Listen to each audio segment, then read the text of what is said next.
Welcome to the final week of the YouTube Marketing Academy. However, just because it's the final week doesn't mean that it's the end of the course. Now, what do I mean by that? Well, as you know, YouTube is constantly changing. They are always updating their algorithm and making tweaks here and there. To keep you updated on all the little changes and new strategies for growing your channel and business on YouTube, this is what this final week is for. This is also a place where I will start to share advanced growth strategies with you. We will start with showing you how to grow your email list with not only YouTube, but with Facebook and Instagram. Then I will give you your new video promotion chart. This will be a visual reminder of all the things that we have done to keep your video ranked and relevant on YouTube. Things that are happening in the back end, all doing their part to promote your video, helping it to grow.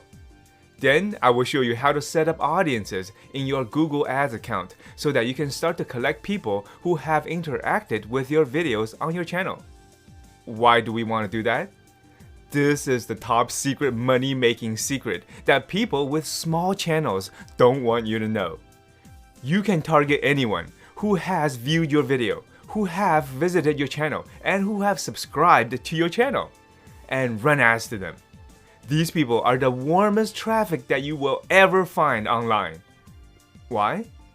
Because these are the people who bothered to watch your videos and invest their time on you. They obviously know who you are and like you. If you take the time to collect them and categorize them into groups, you can run future promotions to them and they will respond. It's like having a community filled with your fans to tap into every time you have a new video, a new project, a new product, or a new anything. Can't wait to help you collect your fans in one simple to find location. But before we do that, let's first talk about ways to grow your email list so that you can start contacting your fans on your own terms away from YouTube. Because at this moment, guess who owns your subscribers and fans? Nope, not you. YouTube owns them.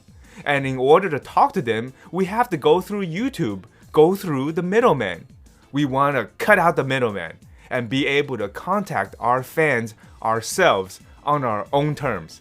Let's start doing that. See you in the next episode.